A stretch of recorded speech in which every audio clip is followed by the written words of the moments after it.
All right. Well, welcome everyone to Understanding Flag Protest from Black Lives Matter to the Thin Blue Line. I am Anna Siedzik, president of the Hamilton-Wenham Human Rights Coalition, the organizer for tonight's webinar. This event is a collaboration between our coalition, the police departments of both Hamilton and Wenham, and the newly formed Human Rights Commission in both communities. We are very excited to come together for the first of many events and programs around issues of human rights and social justice in the years to come. I am joined tonight by an incredible panel of local speakers, which includes Russell Stevens, Chief of Police in Hamilton, Stevens and DiNapoli, Chief of Police in Wenham, Dennis Dean II, a board member of the Hamilton-Wenham Human Rights Coalition, Katie Knudsen, a board member of the Human Rights Coalition. Then we have two members from the Wenham Human Rights Committee, Samuel Nordberg and Jeremy Gross. And we have two members from the Hamilton Human Rights Commission, Nancy Stafest and Joanne Copeland. We are also thrilled to welcome our guest moderator, H.C. Robinson, Associate Professor of Law and Sociology at Northeastern University. Professor Robinson earned her BA and JD from Harvard University, followed by a PhD from MIT. At Northeastern, she teaches courses focusing on the way technology influences the law and plays a key role in the Law School's Center for Law, Innovation, and Creativity. Her current research concerns the interaction between technological change and legal decision-making in the construction of social order, particularly as legal institutions engage in decision-making about technological things and practices. Her other areas of scholarly interest concerns the interactions among street-level police practices, DNA databases, and the legal determinations of criminal culpability. Prior to joining Northeastern, Professor Robinson taught at Wesleyan University, Vermont School of Law, worked as a senior policy analyst in the Metropolitan Policy Program of the Brookings Institute in Washington, D.C., and as a visiting researcher at Georgetown University Law Center and the Graduate Institute of International and Development Studies in Geneva, Switzerland. In her abundant free time, Professor Robinson also serves as the first vice president and chair of the Criminal Justice Committee for the North Shore NAACP. So welcome everyone to the panel. So the idea for this panel began last summer as tensions and community unrest over the murder of George Floyd and Breonna Taylor proved to be a tipping point in America's reckoning with systemic racism and concerns about police brutality. As Black Lives Matter evolved from a definable organization to a broad social movement, so too did signs, flags, and symbols emerge in new ways across the country, seemingly in opposition. Tensions flared nationally, around the world, and even here at home. As people marched, signs and flags of all kinds appeared in our neighborhoods. And then sometimes these signs and flags disappeared or were defaced. Our efforts for self-expression, providing representational support for historically marginalized groups, and showing support for law enforcement became a source of tension unto itself. Our goal tonight is to better understand these new, dynamic, and often misunderstood uses of flags and symbols within our community. We hope to provide our residents with knowledge and curiosity to engage one another with a shared sense of civic dialogue and mutual respect, despite whatever political, sociological, or lived experiences we might all bring to the table. To help set the stage, it's helpful to acknowledge that human society has always used and has always had a complex relationship with flags and symbols. So I am a historian by training, and I thought I'd go back a little bit. So flags have always been a source of identity. In medieval times, banners and shields served as literal sources of identity and clan association. The legacy of shields and notable insignia is a long-standing part of our cultural tradition, as anyone who's seen Braveheart or even Harry Potter can attest. And here we have a pictorial description of the tournament book of René d'Anjou, and you can sort of see the literal showing of flags and symbols of different clans and knights and nobility. Predictably, flags served a crucial role in war and battle, and this certainly holds true in America over the years. One of the most enduring, complex, and often reappropriated flags we know comes from the Civil War, and conflict over the meaning of the Confederate flag remains present and growing even today, more than 150 years later. While flags have a clear role in cultural identity, they also serve as a great source of pride and emotion, depending on their usage. The iconic photograph of raising the American flag at Iwo Jima retains an uncanny emotional power as a symbol of victory, grit, and shared camaraderie. As the 20th century progressed, the American flag traveled to new and exciting destinations. But while the first humans on the moon took a small step for man and a giant leap for mankind, it was an American flag first placed on the surface of the moon, a powerful statement of national pride and superiority amidst the urgency of the growing and perhaps now intergalactic Cold War. While flags have always been a source of identity, power, and emotion, they frequently appear alongside statements of protest. The act of protest itself is a core belief and the foundation of our democracy. So it's interesting that protests and criticism of the government frequently involve or utilize the American flag. Throughout our history, to protest is often seen as one of the highest forms of patriotism. From women's suffrage to Vietnam, flags and symbols are omnipresent, complex, and used in conflicting ways. Our relationships with flags and symbols stood to begin in 2016 when Colin Kaepernick knelt for the national anthem. This small and silent act of protest against police brutality was then, and remains today, a source of ongoing tension, even in schools and classrooms in our communities. What does it mean when we kneel for the anthem or for the pledge? In recent years, we've given rise to new flags and symbols with new and various meaning. Black Lives Matter began and remains a distinct nonprofit organization, but has also become a general statement of principle. To some, Black Lives Matter means that you recognize systemic racism, the legacy of slavery, and the uniquely horrific experience of Black Americans. To others, it means you hate the police, want to abolish the government, and are a member of the mysterious Antifa. The layers of misunderstanding and false binary opposition are truly staggering. To complicate matters, some old flags have gained new meanings and associations far different from their original intentions. It's hard to decipher what is meant when flags are used differently by different groups, and the context can make a world of difference. Which brings us to the present time and sort of the meeting for tonight's conversation. And I wanted to end with this picture because it's from a crowd in Hull, a community not unlike Hamilton and Wenham, where you have a variety of flags being shown and you have a clear divide, literally neighbors on opposite sides of the streets, where it's unclear exactly what the signs mean, how in opposition are they, and whether or not they have commonality. The guiding questions for tonight are centered around finding this community conversation. One, how do we resist binary attitudes towards symbolism? How do we find the true meaning of someone's intention? What happens when flags and symbols are co-opted and rebranded? Why do these flags and symbols matter at all? And how do they make us feel? Or perhaps more importantly, how do they make others feel? And with that, I will turn it over to our moderator, Professor H.C. Robinson of Northeastern University, who will carry on for the next part. Thanks so much, Anna. It's a pleasure to be here. Thank you so much for having me. I'm honored to be invited and to be in conversation with you, the community, with the chiefs of police, and with the members of the Hamilton and Wenham Human Rights Coalitions. So for my remarks today, I wanted to frame them around kind of three buckets of topics. First, I'd just like to frame for you freedom of speech as a very unique constitutional amendment here in the United States, a right that we have that I'll note that a British prince recently in the last couple of weeks critiqued as quote unquote bonkers. So the origin story of the American Bill of Rights is directly related to the activities of the British colonizers during the days in which the revolution and our separation from the system of the British monarchy was being developed. So we'll talk a little bit about the constitutional structure and the purpose of not just the constitutional structure, but the structure in relation to the Bill of Rights. I'm going to give you a little bit of case law, just three cases from the 20th century, from 1949, from 1969, and from 1989, which were big moments in pushback against the First Amendment related to free speech that should set up a kind of concrete understanding for why flag protest, as this talk has framed it, is well within all of our constitutional rights as American citizens. And then finally, I'll just speak really briefly about some principles of nonviolent communication for the community discussion. I think that we can all say that as the United States moves forward in this year, and now going into our second year past the murder of George Floyd, that we seem to be in a process that was called in South Africa in the 90s, truth and reconciliation. So as we try and accept that we're a community of people, some of whom have been directly traumatized, some of whom have done the traumatizing, and some of whom have been bystanders.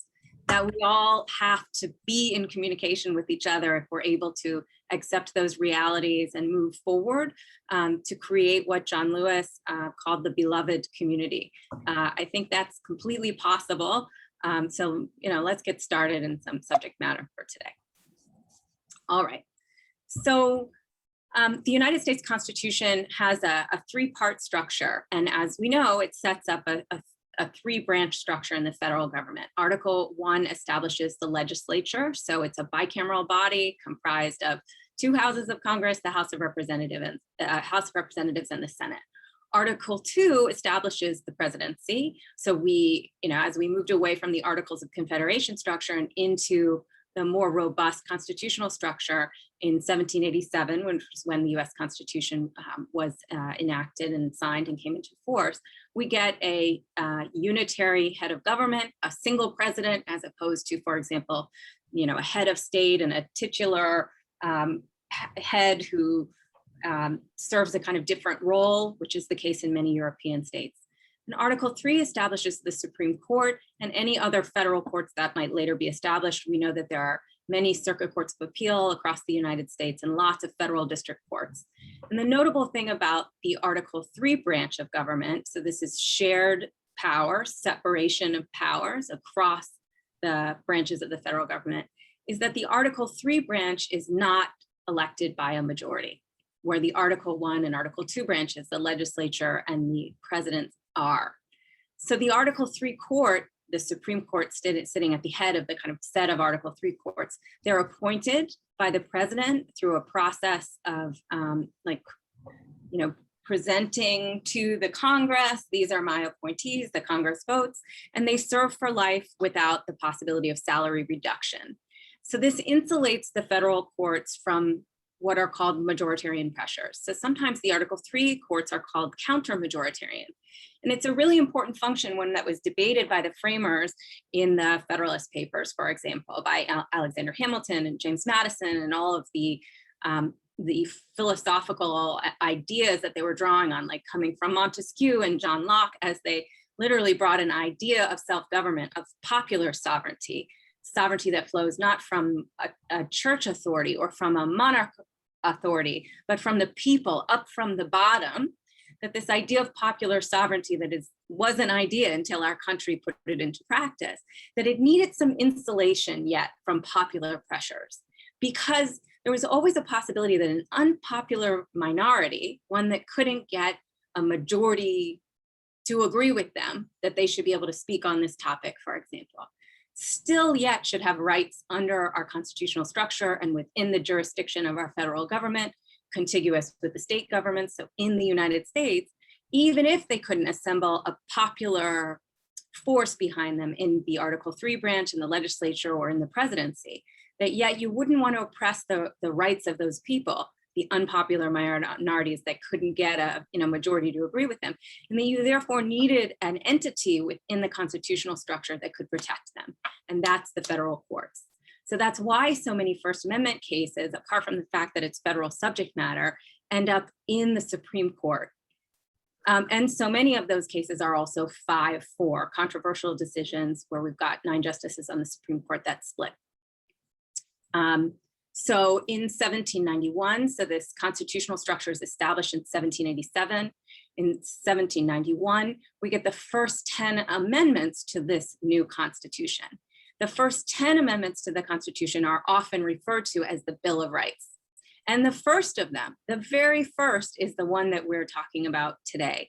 It states that Congress shall make no law respecting an establishment of religion, so religious freedom, or prohibiting the free exercise thereof. So we would have a religiously neutral government that would also could not prohibit anyone's free exercise of religion, that no law would abridge the freedom of speech or of the press, so the right of press publications to publish, the right of everyday people to speak, or the right of the people to peaceably assemble and to petition the government for a redress of grievances. And you can understand why this would be in 1791, the very first amendment to this new constitution, establishing this novel and unique and worldwide unprecedented kind of popular sovereignty structure for governing ourselves. It was because when the colonists started to talk about what they might do to not have to pay an oppressive stamp tax or an oppressive tax on tea here in Boston. They started to gather, they started to talk, they started to, publish circulars and write in the newspaper about what might be done to question this monarchical form of government. And they were suppressed from doing that by that exact government, by the colonial government of the British Crown. And so the very first amendment to the Constitution, again, critiqued by the British Crown, if you can think of Prince Harry as kind of being a present day manifestation of it, just 2 weeks ago, because he and his wife living in California, they want privacy and they don't want things published about them in the newspaper. So he considers it to be bonkers that we would protect speech, except for some very limited instances when the speech itself incites harm. So we'll talk about some legal cases that establish those boundaries for when speech can be limited. So first, a case from 1949. This case has to do with a Catholic priest named Arthur Terminello. He was from Birmingham, Alabama. He was convicted of breach of the peace by the Chicago courts following a night during which he whipped up a meeting of a group called the Christian Veterans of America with anti-Semitic slurs and what at the time was called left baiting. And a large crowd of opponents of his speech in Chicago protested violently outside of the auditorium. Glass was broken because bricks were thrown through the windows. Some members of the audience had their clothes torn off their back as they tried to enter the auditorium. The police formed a wedge to get Terminello out of the hall. There were people howling Hitler and damn fascists at him. And in attempting to keep order in this situation, the police had to dodge rocks and stink bombs. Struggling to be heard over the roar of these protesters, Terminello exhorted his fellow Christians against what he called the, quote, slimy scum that he said were going to, quote, destroy America, unquote. And he identified those people as Zionist Jews in his telling and leftists. He said, quote, we have 57 varieties of pinks and reds and pastel shades in this country, and all of it can be traced back to the New Deal. And Queen Eleanor, meaning the wife of President Roosevelt, who is now one of the world's communists. He called Francisco Franco the savior of what was left of Europe. He excoriated non-Christian American servicemen, doctors, and nurses. And he concluded by urging his followers to not be like the timid apostles and, quote, lock ourselves in an upper room for fear of the Jews. Chicago fined Terminello $100 for this speech. And he appealed to the Illinois Appellate Court and the Illinois Supreme Court, both of which affirmed his conviction for the breach of this Chicago law. The US Supreme Court overturned it. Justice Douglas wrote for the majority in Terminello that a function of our system of government and a function of its free speech protections under the First Amendment is to, in fact, invite dispute. That's right here in this first sentence on the left-hand side. That indeed, the vitality of civil and political institutions in our society depends on free discussion.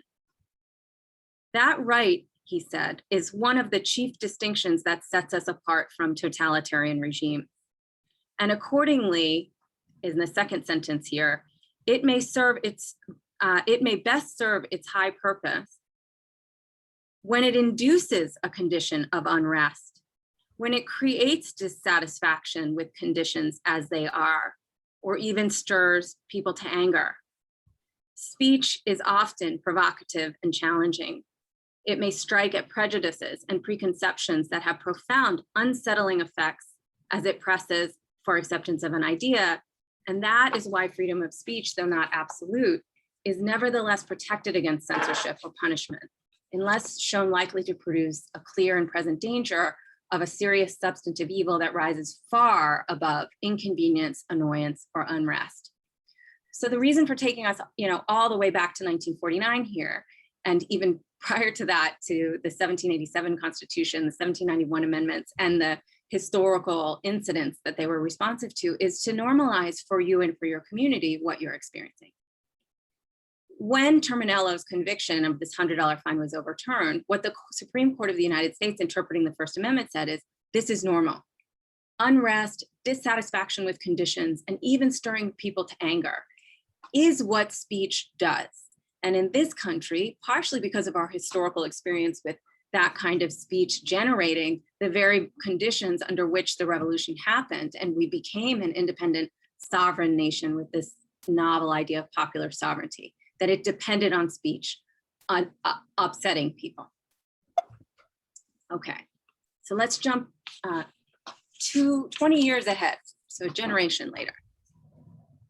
This is a case called Brandenburg versus Ohio. The facts of this case have to do with events happening in the mid-60s. So here we are in the era of John Lewis, the marches on Selma, desegregation of lunch counters. It's sort of just afterwards from that era.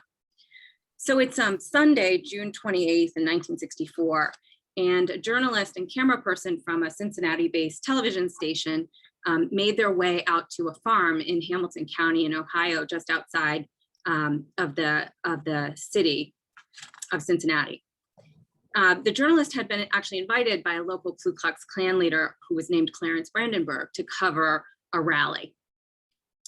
3 weeks earlier in Yellow Springs, Ohio, in June, on June 5th, a barber named Louis Gegner had decided to sell his shop and leave town rather than desegregate his business, after facing a years-long nonviolent campaign that actually had culminated in the arrest of 108 activists.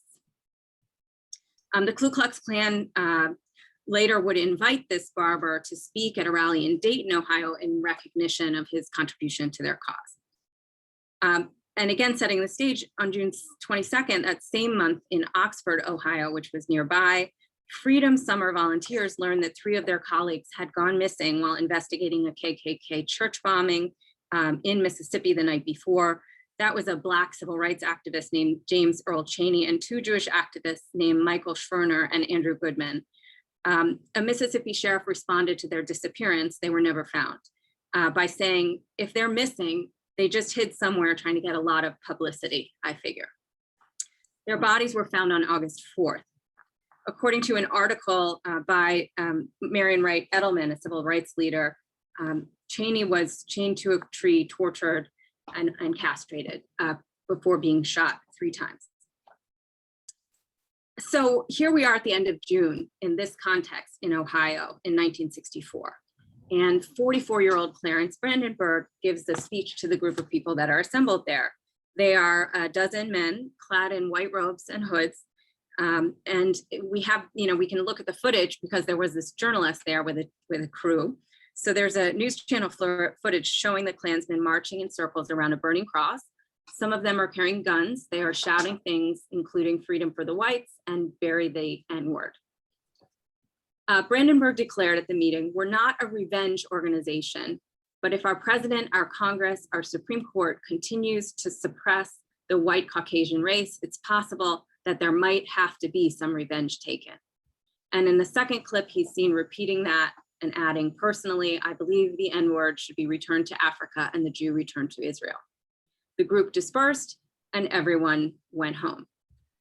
Okay, so Brandenburg is charged with violating the Ohio Criminal Syndicalism Statute, which was enacted in 1919. So essentially for holding the meeting, he is charged under this statute, and for his speech to the assembled group.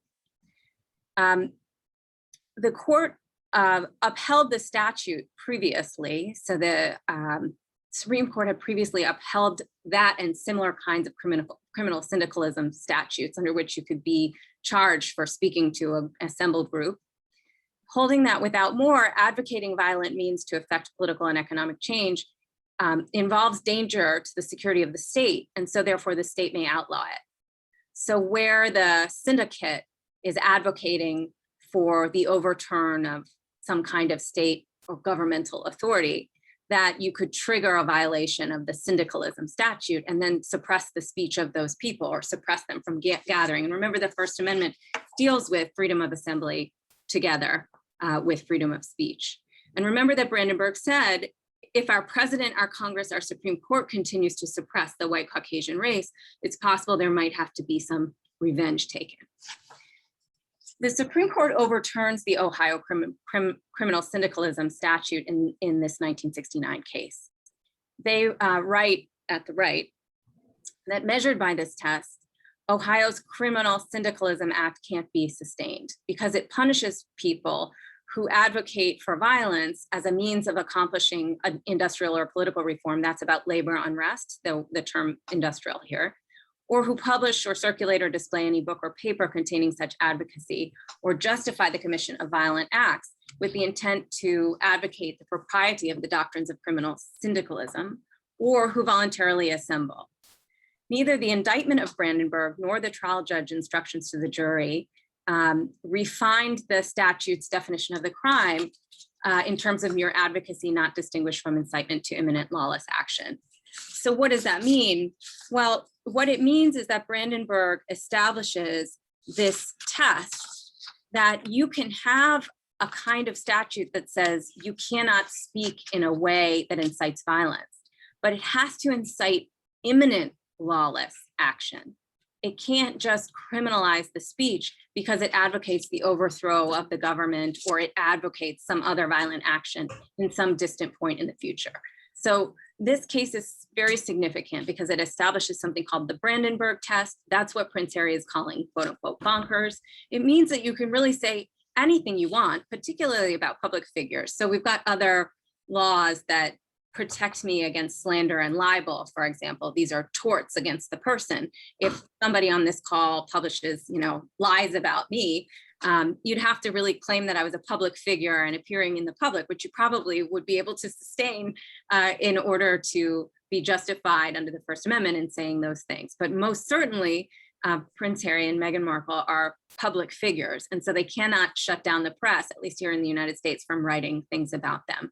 And likewise, they could stand out on their front lawn or anywhere else and say, I think all the reporters in the country should be shot. And they would too be protected under the First Amendment in saying those things, unless there were reporters in front of them and a crowd of agitated people armed with guns that they knew were armed with guns, and they said, go shoot those reporters right there. Then they would not be protected under the First Amendment because it would be speech that incites imminent lawless action, Brandenburg v. Ohio. Okay, and lastly, this is a case from 1989. A lot of people know this case or have seen some photos of flag burning, and that's what this is about. At the 1984 Republican Convention, a guy named Gregory Lee Johnson protested the Reagan administration and some Dallas corporations in a public action, a gathering called the Republican War Chest Tour. That was a critique of how the convention and the party was being financed. After a march, Johnson burned an American flag while the protesters that were assembled were chanting. Nobody was injured, but several observers were deeply offended. Johnson was ultimately charged and convicted for the crime of, quote, desecration of a venerated object. So we're in Texas criminal law, and on the books of the Texas Criminal Code was this crime, desecration of a venerated object. That conviction was reversed on appeal by the Texas Court of Criminal Appeals on First Amendment grounds. And that action also invalidated the state law as impeding expressive conduct. That destruction of an object, when done as a form of expression, could not be a criminal act in Texas. A law that had been targeted, for example, to burning that harmed the public or that breached the peace might pass the Brandenburg test. But this law in Texas was not narrowly drawn like that.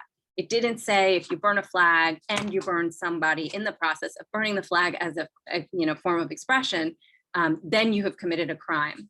And you can see how you have to add over something to the behavior of expressing yourself by burning the flag that is already a crime in Texas, which would be harming somebody by burning them, or arson, that causes property harm. It was his flag. That's actually an important part.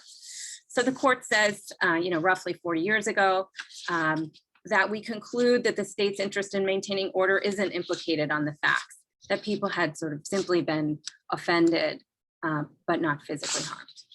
All right, and last, to bring it back to our region, this is maybe a familiar picture to some people on the call. It's a photo that's been called by Stanley Foreman, who took it and won the Pulitzer Prize in 1977 for taking the photo, The Soiling of Old Glory. This is Boston on April 5th in 1976. It is use of the flag as a weapon. So where do we bring flags and speech together, and clearly into the domain of the tort of harming people? It's when you use a flag as a weapon. These are protests against court-ordered desegregated busing in Boston. The man is Joseph Rakes, the one using the flag. He's a teenager. He's using it to assault lawyer and civil rights activist Ted Landsmark. This is a physical assault against a person's body. It's not the utilization of a flag to express a point of view that tries to influence the mind of another person. Landsmark actually, interestingly, wasn't there for the protest, though he was an activist for minorities in the building trades. He was trying to get more minorities into the building trades, and he was going to a meeting at City Hall and just encountered this protest. So if I were to ask you, using the Socratic method like a law professor, what's the on what facts would this have been okay? You'd see Joseph Rakes standing there with the flag saying things, or burning the flag in a way that doesn't harm other people, but not Joseph Rakes using the flag to commit a tort against the body of another person as he is here. Okay, summing up. So we're going to have a hopefully very vibrant conversation about all of this. I would love to introduce here the words of our former poet laureate of the United States, Maya Angelou. She said, she's often quoted here as saying, "Now that I know better, I do better," which sounds kind of self-righteous. What she actually said was, exhibited some real self-empathy. I did then when I knew how to do, but now that I know better, I do better. So, speech is an uncomfortable journey that communities have to better places. Like the, formation of the United States is essentially, it's a story about speech that was made unlawful that led to the formation of the nation. So I would encourage, in the context of the conversation with the community, this kind of growth mindset, which both accepts that maybe we do and think things in a certain way because that's what we knew then, but that we can know better and do better as we know more and experience new things, and also hear other people's points of view. Couple of quick principles. This is just the last agenda item for my talk of nonviolent communication. So nonviolent communication involves 3 primary skills. One is inquiry. So if we want to ask somebody else a question about their experience, we don't say, "But isn't it true that all people who fly the Blue Lives Matter flag are against Black Lives Matter?"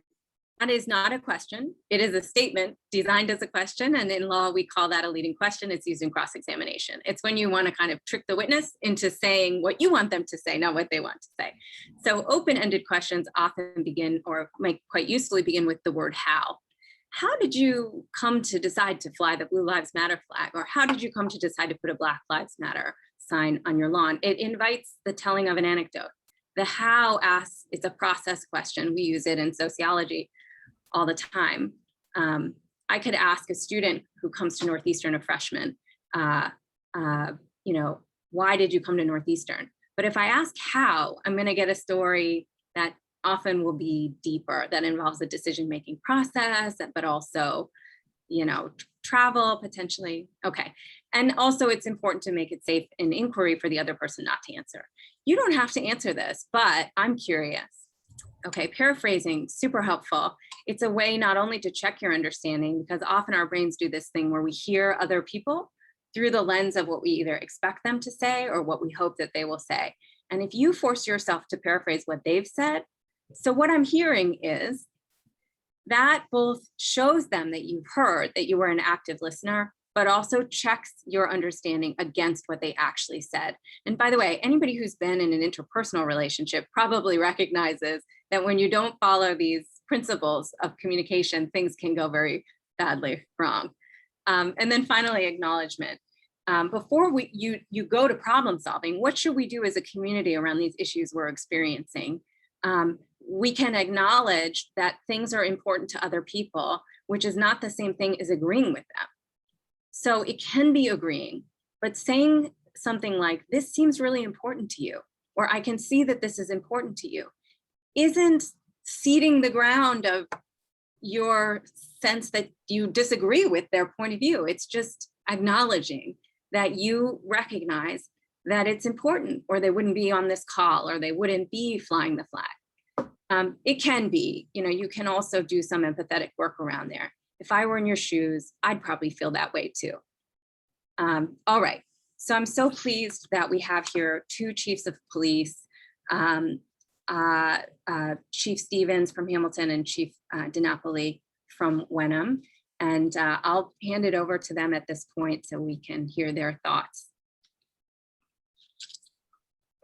Thank you, Dr. Robertson, and I appreciate the history lesson. It was actually very interesting. It brought me back to the academy days, criminal law, search and seizure, back to that era. But hold on, I want to pull up a screen right now.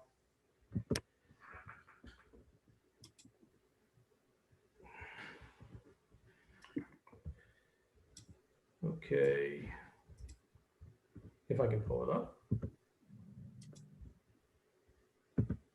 Okay, can you see that now? Yes. Okay, so Anna asked us to talk about the thin blue line and the meaning, a little bit of the history of the thin blue line. So myself and Chief DiNapoli from Wenham, and myself and the chief, and I'm not going to speak for him, and he'll speak for himself. We have various backgrounds. I've been doing this for 38 years. I started off in the small town of Sturbridge, Mass. Back then, you only had to be 18 years old to be a police officer. That's before the upped it to 21. It's funny, I could be a police officer, but I couldn't buy alcohol and I couldn't buy bullets, but I could be a police officer. And then did that for 3 years, and then went to the Connecticut State Police for 23 years. And I've been the chief in Hamilton for 12 years. And Kevin, do you want to introduce yourself a little bit? Sure. Good evening, everybody. Thank you for letting us be involved with this. I think it's a super important topic. I've been chief for, I'm looking at my watch, for 26 days. So I'm still learning the ropes. Congratulations. Thank you very much. I got Chief Stevens next door, which is a huge resource to pick his brain constantly, which I've already done a bunch of times. I am in my 26th year as a full-time police officer. I did most of my time in New Hampshire, retiring as second in command of an agency up there. And most of my career, I'm a certified polygraph examiner. So I spent a lot of time in investigations, and I also was a negotiator on a regional SWAT team for 11 years. So a lot of my experience deals with the investigative, talking to people, understanding people, their backgrounds, where they come from, why they are in the position that they're in, and how they got in that position. And it teaches you a lot of that understanding, bringing that back to the table.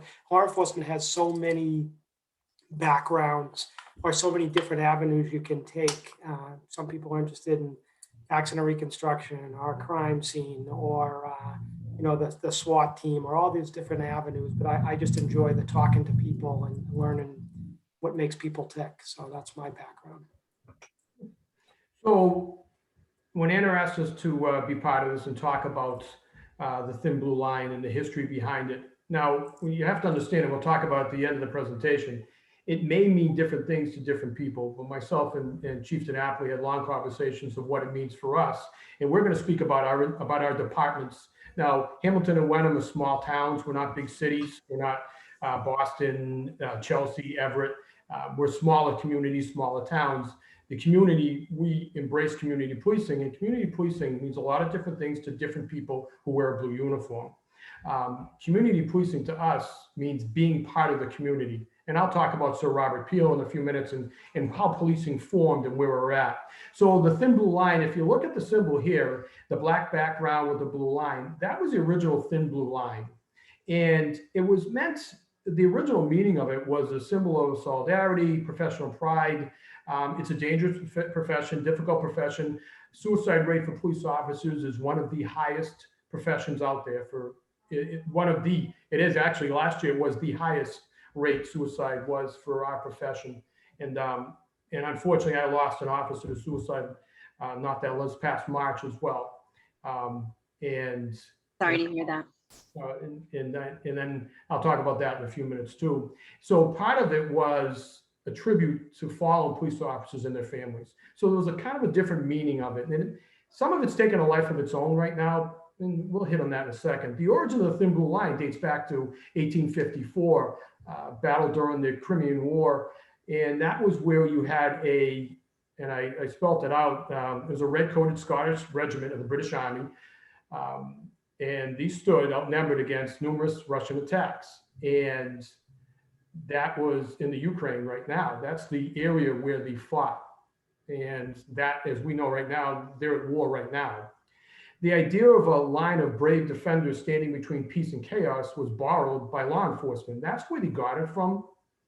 And basically, it was people in blue uniforms, and it was a testimony to true blue loyalty and steadfastness, being able to serve the public.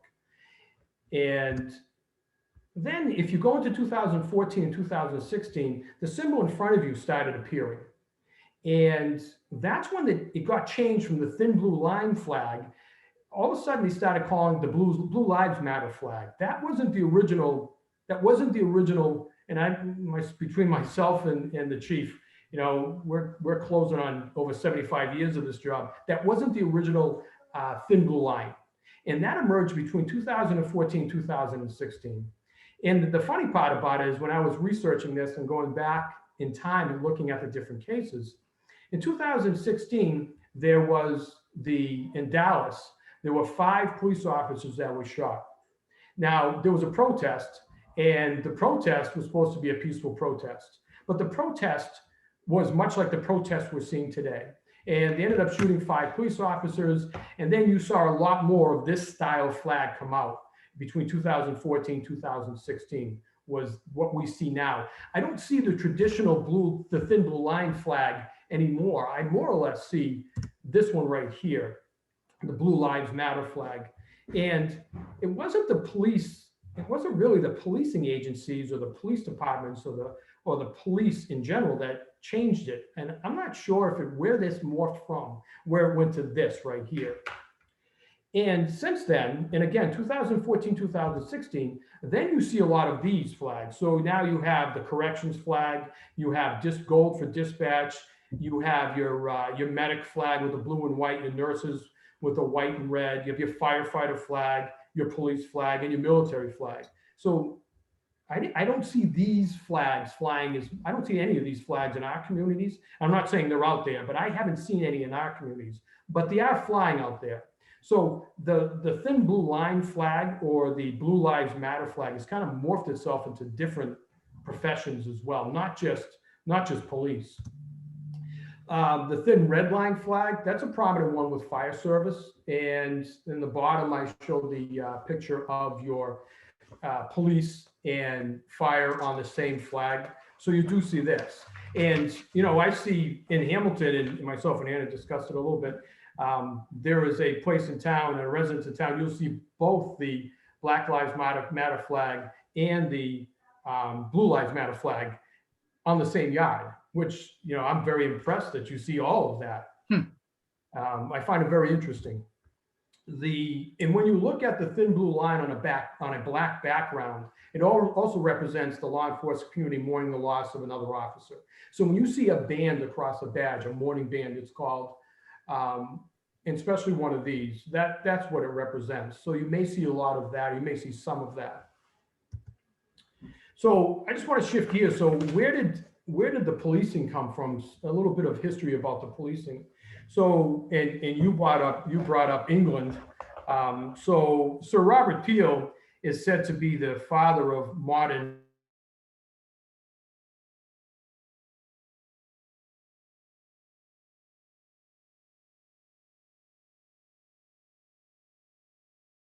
the first one right there.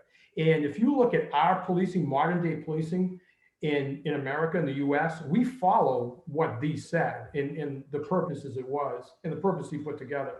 And along with it, he proposed principles under which scrutiny would become a real scrutiny for the police and how we should act in the policing field. And that they would be efficient in maintaining safety and security with the community under law. And what he said, which was so true, and if you talk to some chiefs in your communities and you talk to them, and in community policing, this still stands true today, and I firmly believe in it for my way of policing. And my father was a police officer before me, and my brother was a police officer, so it's in my family. And what he said, the police are the public, and the public are the police.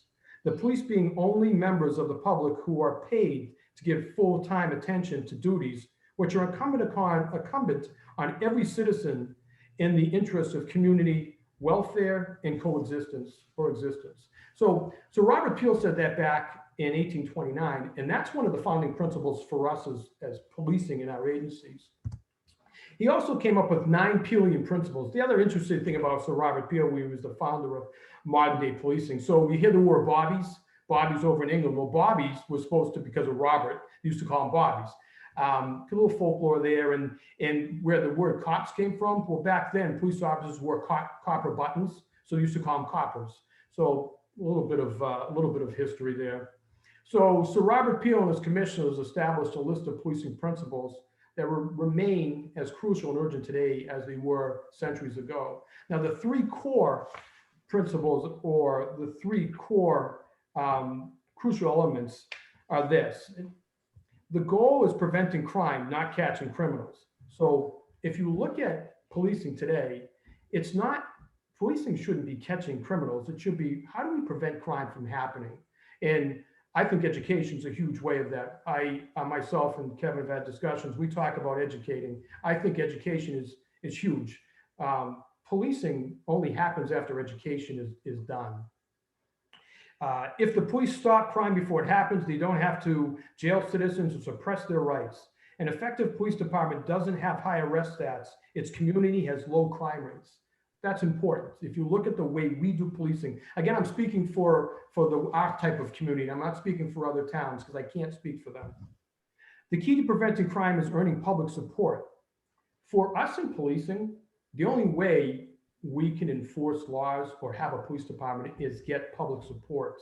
Every community member must share the responsibility of preventing crime as if they were all volunteer members of the force. They will only accept this responsibility if the community supports and trusts the police department. Trusting the police department is that key word. How do you build trust? How do you maintain trust? How do you keep that trust there at all times? And how do you keep it from wavering? And unfortunately, in our profession, the actions of one police officer, it may be 12,000 miles away, affects all of us. You know, unfortunately, in our profession right now, some people think that anyone who wears a blue uniform is racist. Well, you spoke about, Dr. Robinson, you spoke about the Jewish people in some of your laws that you just went through. And it's funny, I am a Jew. And I listened to this and it just brings back memories talking to my mother and my grandmother and my grandfather before they passed, about how it was back then. My grandparents grew up in the Boston area. So support and trust for the police is very important. And number 3, the police earn public support by respecting community principles.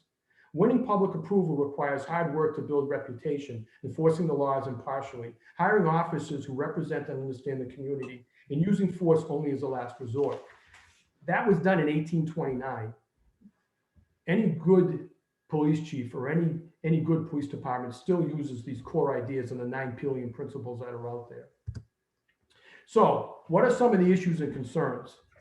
So under President Obama's administration back in 2015, they did the 21st Century Policing Report. And with the 21st Century Policing Report, they had one of the big things they discussed was a warrior versus guardian mindset for policing. Police officers, we're not warriors. Police officers are guardians. We're supposed to protect and serve, not be guardians. Now, there are times when you have to put your guardian face on, depending on what the situation is, but we're not warriors. You know, we're supposed to be guardians of the community. And some of the other issues, concerns, does a thin blue line represent a line between the public and the community they represent? You know, it wasn't the intent of the thin blue line. And myself and Kevin, we don't fly the thin blue line on our cruisers. We don't wear it on our uniforms for our respective agencies.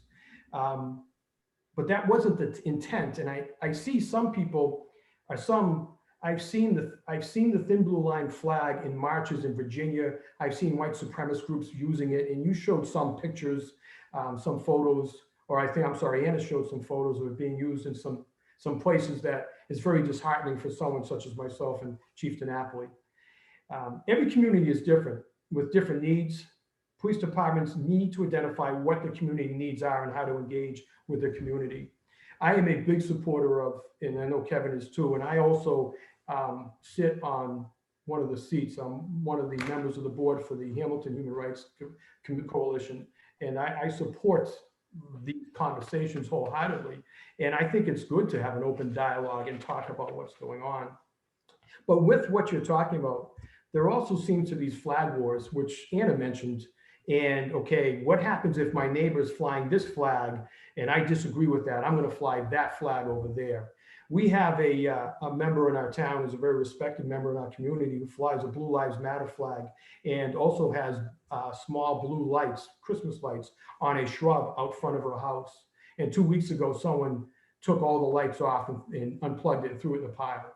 So, and then we've had incidents in town where someone has taken other people's Black Lives Matter flags. And we've had some where some people have sprayed over Black lives so it reads All Lives Matter. You know, that's some of what we're having. And we're dealing with destruction, stealing of flags. And I think a lot of it is because people, they just don't understand what the meaning is, what it means. I've heard arguments, well, you say Black Lives Matter, don't all lives matter? Well, of course all lives matter. And Lady, as you know, Dr. Robinson, Lady Justice is supposed to be blind, but that's not what we're speaking about. And that's what I think by educating people, they should have a better understanding. I've seen people lose friendships over what flag they're flying in front of their house, which is sad. And it really is. You know, I tell everyone, I'm at the tail end of my career, but it's sad to see where we're at, that you can't fly whatever flag you want and get along. You know, I think what's happening too is in our society, I think what we need to practice more is empathy, dignity, and respect for one another. I really do. And I'm not trying to be a cheerleader, but I just think we need to do that. And again, I was talking with Chief DiNapoli, and in policing, I think in our profession, we're one of those slow moving professions. And I also agree with what you said. Now that I know better, I will do better. And I'm hoping in policing in the years to come that we'll be able to sit down with the stakeholders and have open dialogues and have discussions about where we want to go in the policing world and what we should be doing in the policing world. And I digress a little bit. I apologize, Kevin, for stealing your time. And please add into this. I get on my soapbox about this. We have long conversations. Yeah, no, we have plenty of time, Chief Stevens. Thanks so much for that. And I actually agree with you. So in one of my hats, I'm an organizational sociologist and interested in processes of change within organizations. And I just today got an email from the chief in Rockport. Apparently Rockport is starting a diversity and inclusion kind of committee within the PD with outside input to talk about how to move forward as an organization. And my sense of things is exactly as you said, that there's a kind of occupational change movement afoot within thinking about policing in a really open way. And actually the Gloucester chief today is in the paper in Gloucester saying something very similar, that they took the last year to really think about themselves in relation to the community before doing anything or enacting any new policies, to go through a process of self reflection. So those are the kind of things I wasn't hearing before May 25th of last year. So thank you for that. Anyway, Chief DiNapoli, go ahead. Yeah, thank you. I've been taking some notes. I'm also a member of the Wenham Human Rights Committee. And, the first thing I remember was one of the first meetings, and the folks that are on will remember that. And I remember one of the biggest things that we spoke about that I was concerned about, that, hey, guess what? I'm probably going to say something stupid. I'm probably going to say something that somebody else doesn't like. And we need to all feel safe in this forum in order for it to be productive and for us to get anything out of it. We need to feel safe that if we do say something that unbeknownst to us or whatever way or reason causes somebody else to feel uncomfortable, we need to know that we're all learning and we're all developing and we're all evolving, and we need to know that it's a safe forum to do that. And it was nice to get the response from the other people on the committee. It seemed like everyone kind of had a sense of relief and agreement with that, hey, yeah, you know what, I'm right with you. And it was a universal kind of understanding of that. So that was kind of nice to be a part of that. And it's really opening up my eyes. And, having 3 teenagers, 4 kids all together and 3 teenagers, I'm learning more from them than I am from anybody else, because I'll say something in response to whatever the scenario is, be it in the news or media, whatever it is. And my 16-year-old the most, he'd be like, Dad, that's not what that means. You got to get it right here. And he'll school me on a lot of things. And it's nice because, it's that open dialogue that I think is important on both sides. So that's pretty neat. Chief Stevens touched on a little bit that the polarizing decision or divisive way you have to go one or the other has been the hardest thing for me to understand. And coincidentally, I took a picture of it. I'm pulling it up on my phone. I wish I could have shared it, but I was literally in another chief of police's office today, and there was a picture on the wall that his son made, and it said, "I back the blue and I stand against racism. In case you're wondering, yes, it's possible." And I actually took a picture of it because I was so impressed by it. And it's just so basic, but so true, that you can actually be in support of law enforcement and be against any and all racism that would exist or be out there. And it's sad, and it's still difficult for me to wrap my head around the fact that why, if you choose one, you have to be against the other. And I don't think they're mutually exclusive where that has to be the case. I think you can have both. I know I subscribe to both. I know Chief Stevens does, and most of us do. And it's sad to see that kind of divisive decision that has to go one way or the other. Chief Stevens also touched on the fact of kind of feeding off what our community kind of tells us. And, coming from a larger agency for most of my career, boy, have I learned that small town policing is a lot different. And it's different in a good way, of allowing the connection with the community and the public to have a more direct involvement with the day-to-day operations of what we do, and have more feedback and interactions at the different type of events and meetings, similar to even what we're doing here tonight. That it's kind of nice. And 4 years in Wenham has taught me that. And you really can feed off what the thought is out there. Another thing that taught me early, it was probably July of last year, we had a BLM signs on several occasions stolen off different properties in town. Luckily, through good police work and having a little bit of being in the right place at the right time, we were able to catch the folks that did it, and we charged them. And but what caught me more than anything, I happened to be working and went to the scene, was the emotional impact that it had on the victim. It caught me by surprise, more than just, unfortunately, a lot of times in our lives, we've been victims of property crimes, whether something was stolen or something taken from our house or a car, and it's a horrible thing. But this was even more compounded, and the victim here was literally emotionally upset and shooken up by the whole thing. And it made such an impact on him. And I feel so bad with COVID that the courts are so slow that we haven't been able to come to a final conclusion with everything. But it caught my attention, that real emotional impact that it had on the person. So just another something to throw out there. Yeah, I mean, I can see that being the case, because being told, whether it's the, Ohio criminal syndicate statute, putting you into jail, or getting $100 fine for something you said in Chicago, or having the sign or the flag stolen off your front lawn, the message is your speech is not okay. This point of view is not okay. This idea is not okay. And I'm justified in taking an action against you instead of having a dialogue with you. And so, to just evoke again the case that Chief Stevens was referencing in the anti-Semitic comments that were made by the priest in Chicago, the Catholic priest in the Terminello case, where he was critiquing the communists and Eleanor Roosevelt. The Supreme Court said that it's a function of free speech to invite dispute, and that it serves its highest purpose when it creates a condition of unrest and stirs people even to anger. But the point of it is that it's about pressing for acceptance of your ideas in the popular discourse. So being provocative and challenging, but in a way that is held within the context of the kind of conversation that Chief DiNapoli can have in his family. Because the ground rules in your family, if I could guess at them, are everybody loves each other. We're not doing harm when we're engaging with each other or when we're disagreeing.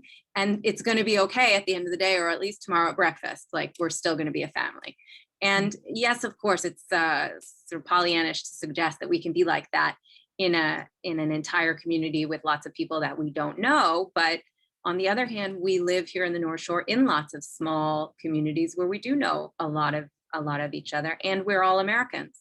And we all live under this same constitutional system, which is a remarkable system that has produced, remarkable things. I guess now's maybe a good moment to turn it over to the Human Rights Commission members. So Dennis Steen, Sam Nordberg, Nancy, is it Stayfest? Steffest, very good. Katie Knudsen, Jeremy Gross, and Joanne Copeland.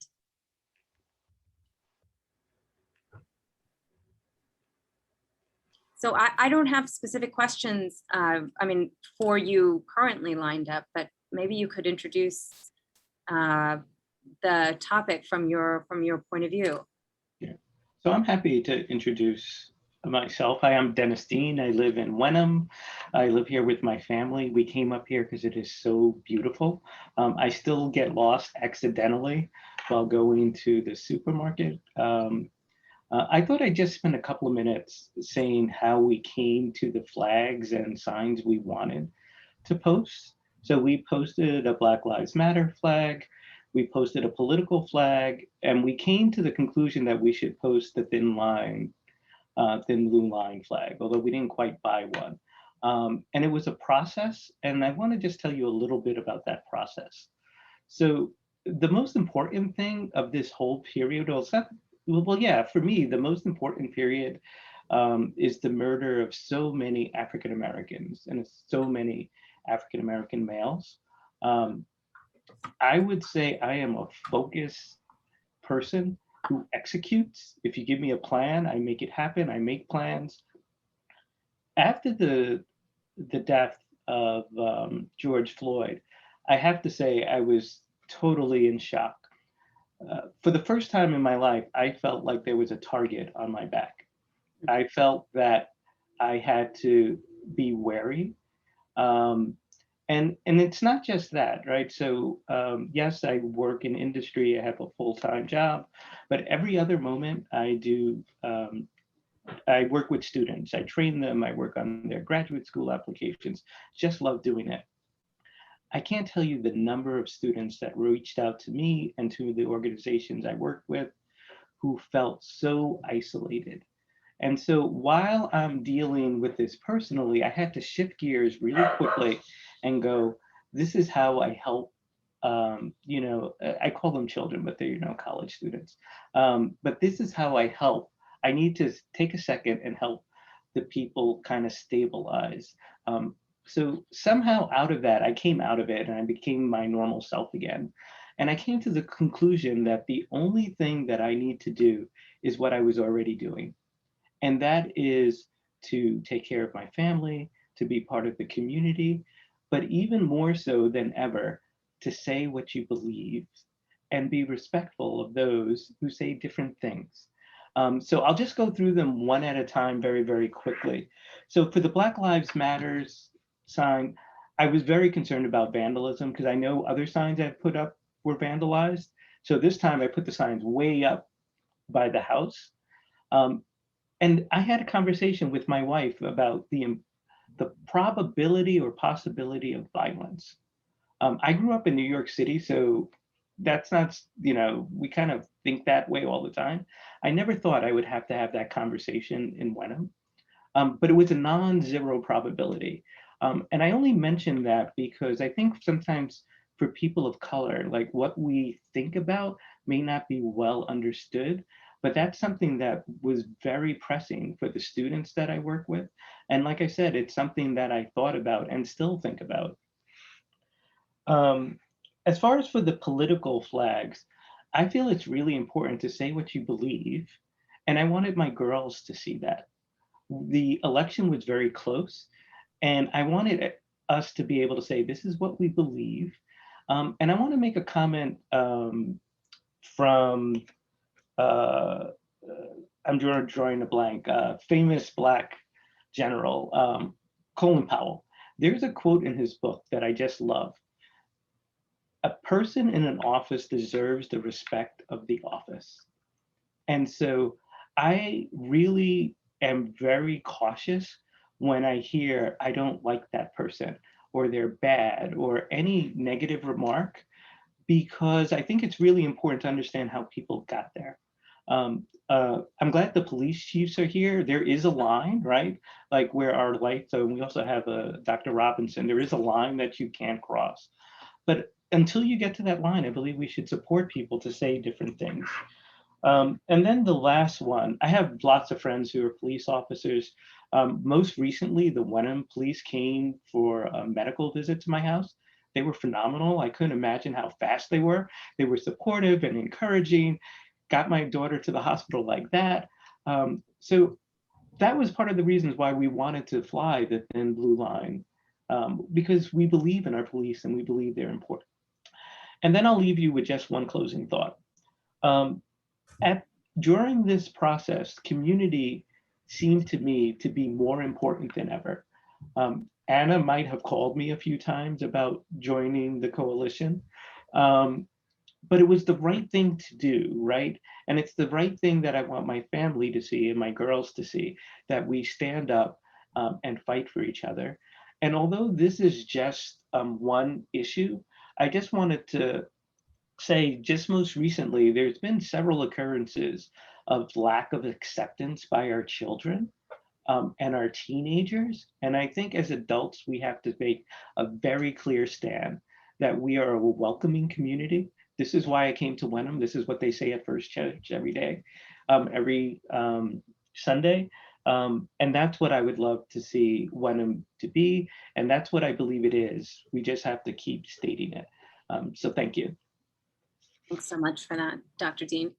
I'll just make one comment about that occurs to me on the basis of your comments, which is that you mentioned that the police had come because of a medical problem at your house, and I hope your daughter is well now. What that illustrates is what we would call in sociology of policing, the organizational range of the police as an occupation.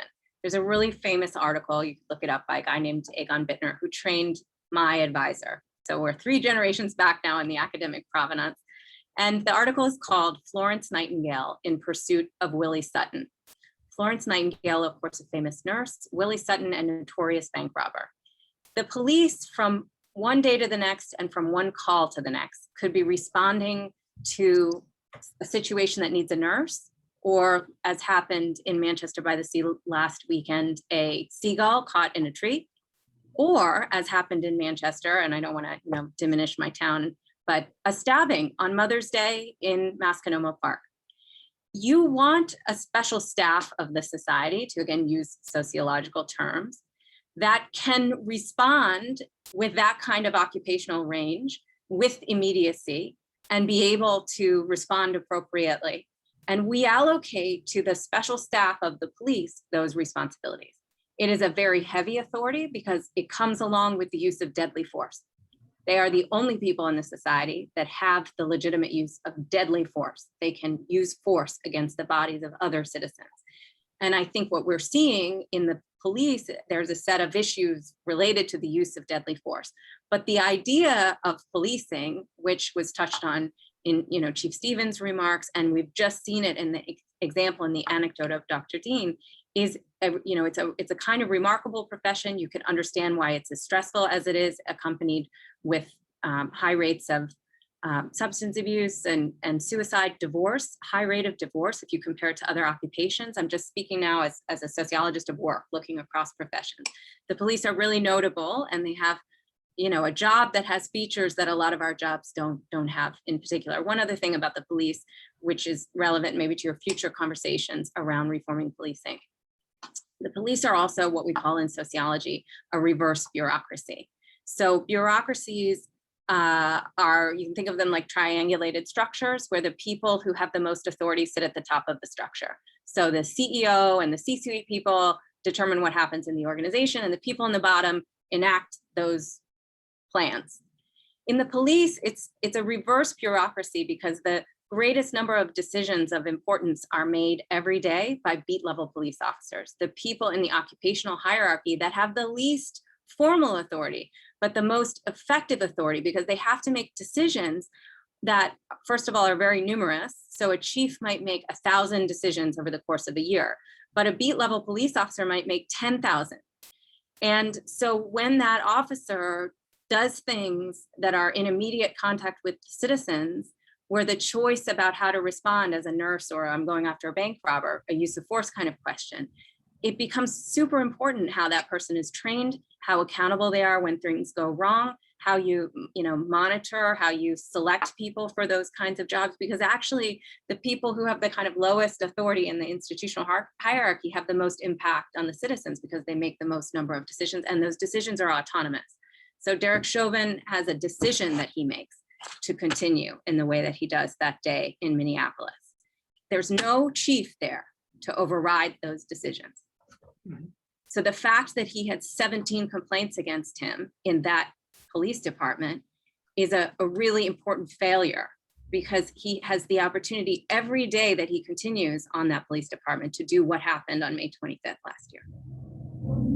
Okay, sorry for the little lecture on the police, especially when we have police here. But I have, also like Dr. Dean does, great respect for their profession as practice law. Okay, other members of the commission, or do the chiefs want to chat? Anna, what's the plan here for throwing it out to community questions? Not to interrupt, I would encourage, if there are other members of the town commissions or committees or coalitions, the panelists, if they would like to share their own thoughts and motivations about how flags make them feel. And then we can run over if we want. If anyone in the public wants to speak or share their experience, maybe just raise your hand in the chat and we'll go through. But I think I would suggest we call on the other sort of panelists if anybody wants to speak, but you don't have to. I would like to speak. A bunch of us just spoke at once. Nancy. Yeah. There's no hand raising flag in the chat. Yeah, Jeremy, did I see your hand too? So Nancy, Katie, and Jeremy. Go ahead, Nancy. Okay, great. Thank you. I'm very pleased to be included in this discussion as a member of the Hamilton Human Rights Commission, as well as a longtime resident of Hamilton. I do believe that we can respectfully engage with each other. A dear friend of my husband's, who I've known for more than 40 years, expressed displeasure with our Black Lives Matter sign that we had on our front lawn. And knowing he and I had many common values over the years, especially raising our children together and just enjoying each other's company, I decided to write him the first letter I'd ever sent him in my life to explain why we had the Black Lives Matter sign. And I'd like to just read a snippet of that letter. I won't read the whole thing. I know the Black Lives Matter sign annoys you, and I know I'm not going to change your mind about any of this, but I want to explain where I'm coming from. I was able to hire a very competent young woman to work for me, and she and her husband are not white. They have 3 young children, 2 daughters and a son. And while getting to know each other, we chatted about how we both had 2 daughters before a son. I mentioned how our neighbors had decorated our house with a big "It's a Boy" sign. I asked my coworker about her husband's reaction to having a son, and she said he was fearful for his newborn son's future safety, and he felt it would be easier to have a girl, and because he felt like he could keep them safer. But it's difficult to raise a Black male child in this country, he said. This made me feel so sad that he wasn't able to celebrate his son's birth with abandon. So when George Floyd was murdered and he was calling for his mother, this conversation came flooding back to me. I'm not going to change my friend's point of view, but it's made our relationship so much better having put this out there. He's much more comfortable with me, and I feel that he respects my reasons for flying the flag now. And that's all I have to say. Thank you for that example Thank of nonviolent communication. Yeah, and the choice there too to write a letter seems to me, I'm not a psychologist, but it's notable because you obviously felt more comfortable doing that than getting involved in a back and forth at that point. So the choice to use a means that you never had used before, because that is how you could express yourself in a way that you felt you weren't going into a conflict. That's Right. That's notable. I'm so glad that it had a positive outcome. Did. Yeah. I have Katie next on the list. Thanks. So I have a little bit of an unusual family for Hamilton. I am Jewish. My husband and I lived here a long time and raised 2 biological kids, 2 adopted kids. We have 2 Black kids that we've raised in Hamilton. We also have 2 LGBT kids that we've raised in Hamilton. And they've had really unique experiences. I guess I'd just like to say, when George Floyd happened, it was horrible what happened, but it was no surprise to me. We'd been paying attention to this stuff for years. We have a lot of dear friends who are people of color.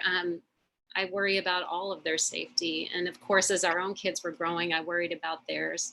Our kids, our Black kids in Hamilton have had experiences with police and with schools where they felt they were singled out. I'm sure there could be debate on the topic, but they never really, I guess our son, who's now a grown Black man, beautiful, strong, wonderful Black man, never really felt scared until George Floyd. I think he was just sort of coming into his own, and he was terrified. So like Dennis said, felt like he had a target on his back.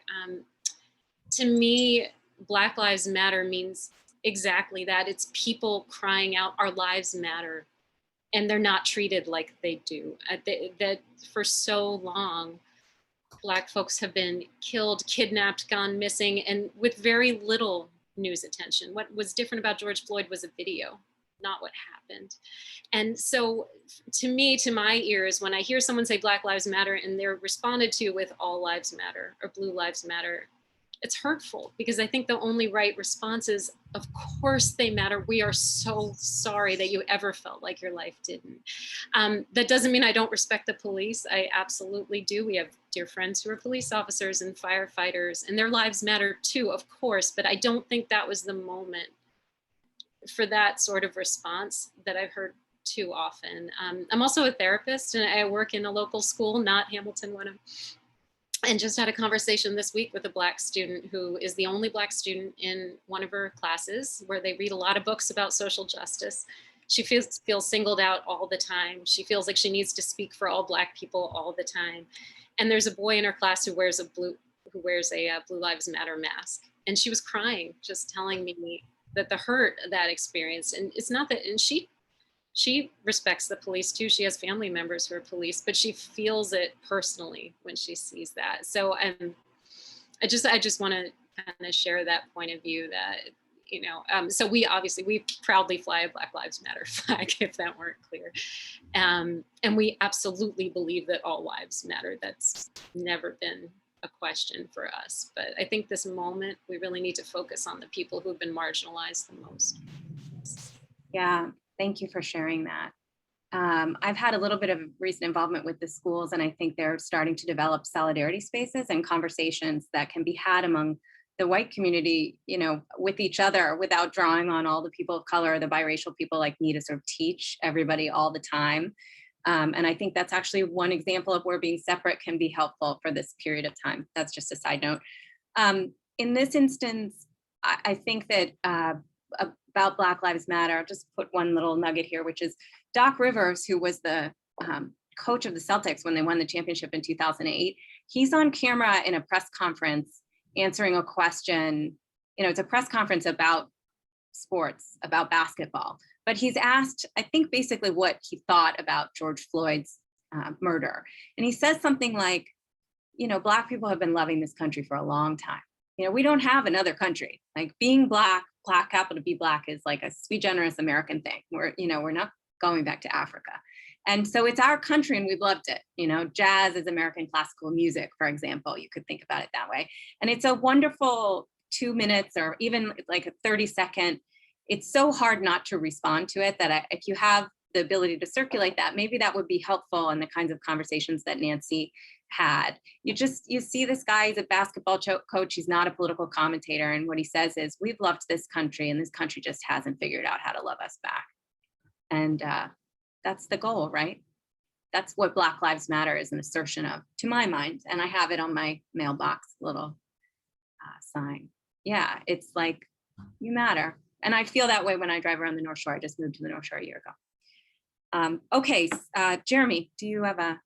Yeah, when Anna asked me to speak, at first I was kind of hesitant to participate. I have really good working relationships with Chief DiNapoli and Chief Stevens, and they're both men I respect very much. And I didn't want to offend them with what I was going to say. And so I was hesitant to speak, but I have to say that the police flag frightens me, and I'm afraid of anyone flying it. I don't feel safe around them. And I think part of it comes from my background. I grew up overseas, and when I came back to the States, I was in a town where the police were racist bullies. And I was bullied by police for having Black friends, and my Black friends were bullied for having white friends. And there was a time where my Black friends were avoiding me because the police were worse to them for having white friends. And it made me feel profoundly unsafe, and it made me not trust cops anymore. And I've grown beyond that. I've have driver's licenses from 8 states, and I've lived all over the USA.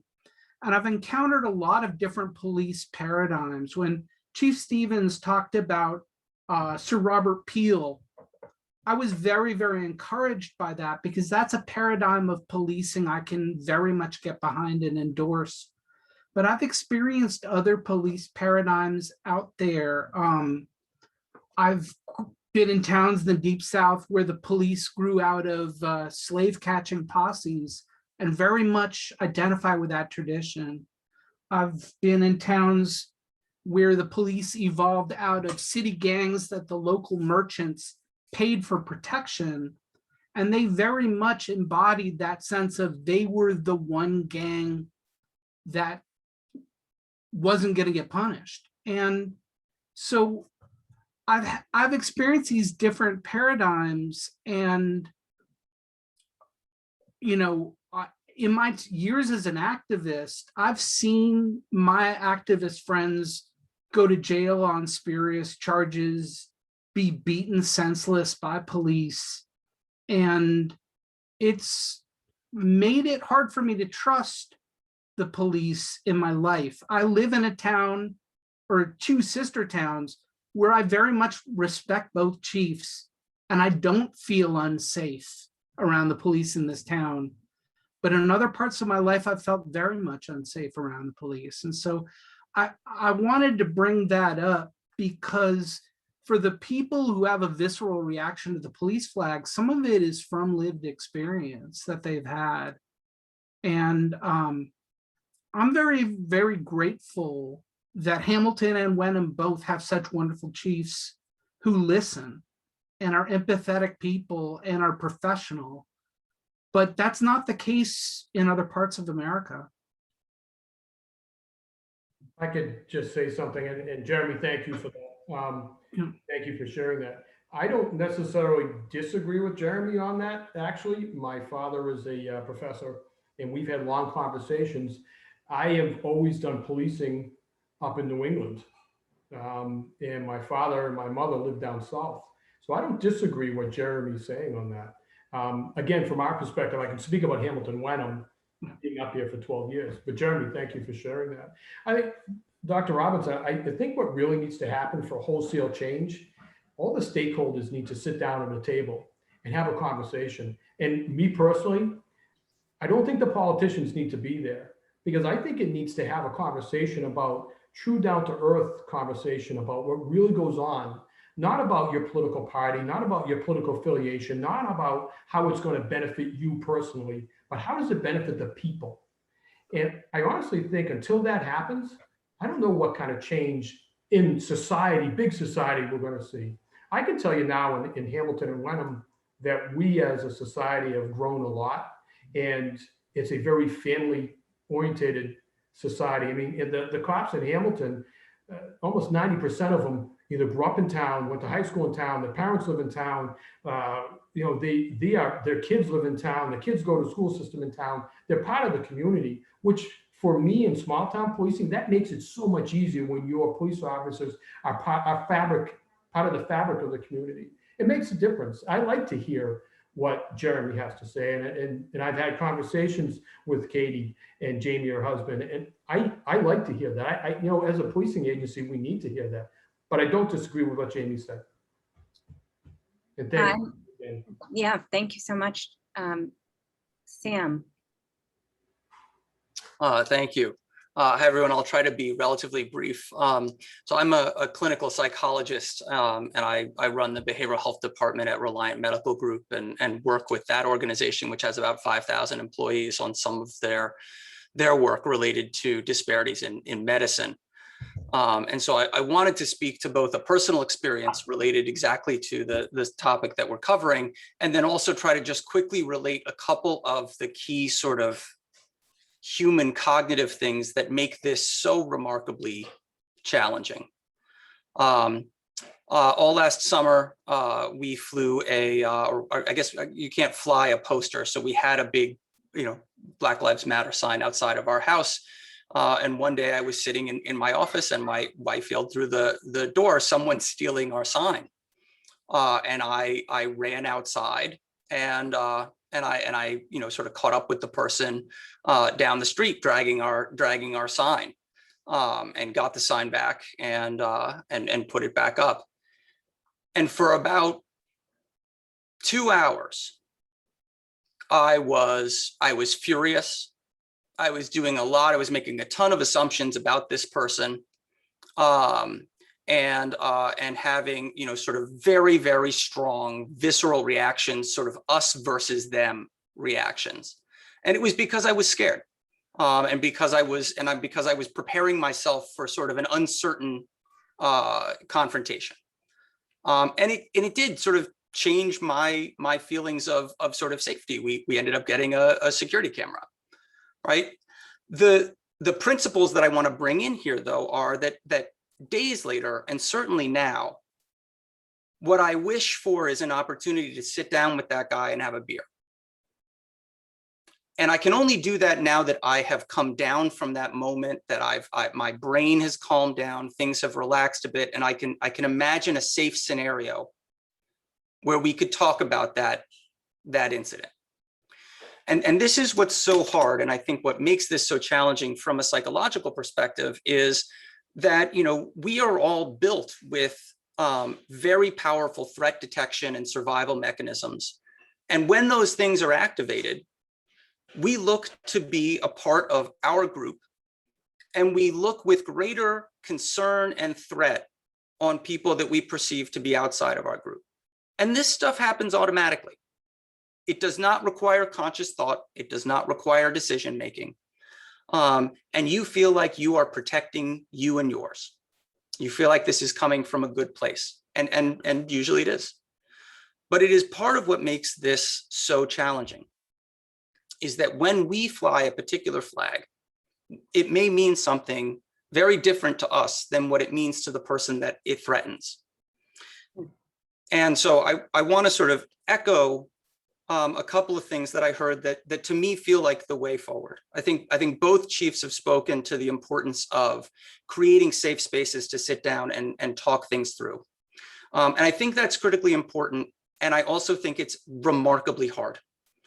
because it's often very difficult for us, particularly when we feel under threat, to hold what we call the dialectic, the notion that two seemingly contradictory things can both be true, right? And nowhere do we see this more sort of profoundly expressed than the conflict between Black Lives Matter and the blue line, right? Artificially positioned as a conflict. Exactly, when in fact there is no conflict. Yeah. But we are built, when we feel under threat, to identify that conflict and protect ourselves against it.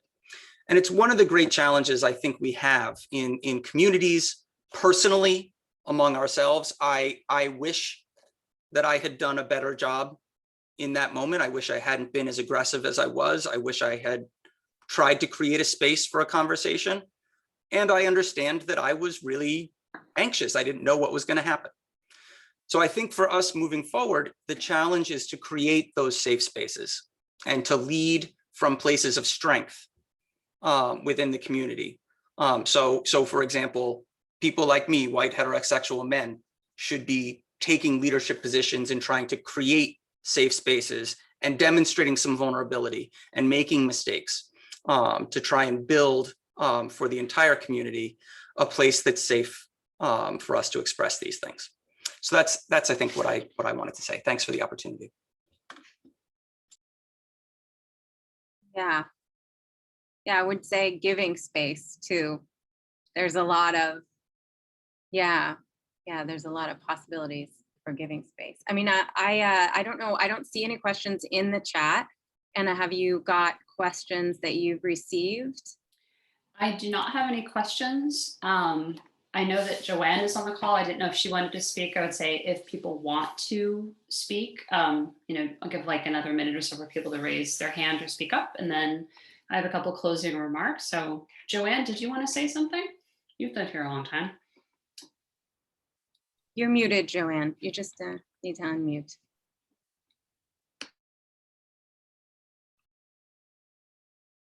I do that all the time. I'm sorry. We all do. My kids would be hysterical right now. So this was very interesting for me. I did a lot of research on flags and I found out so much. I learned so much, and I live in senior housing. And I thought about this and I thought, you know what? I'm just going to ask the seniors that live here what they think about the flag, the gay pride flag, the Juneteenth flag. And most of them were very happy to fly all those flags. They were all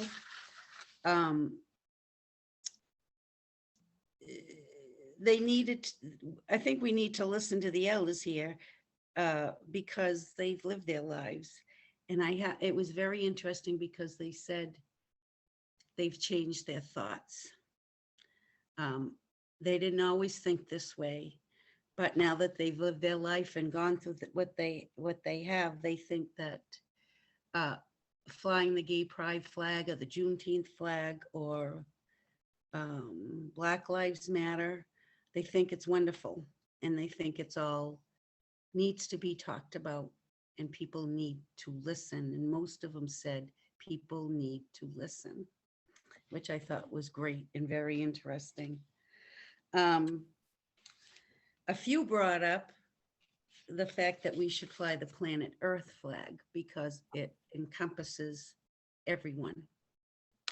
And I didn't know what the planet Earth flag looked like, so I had to look that up. So I learned something else.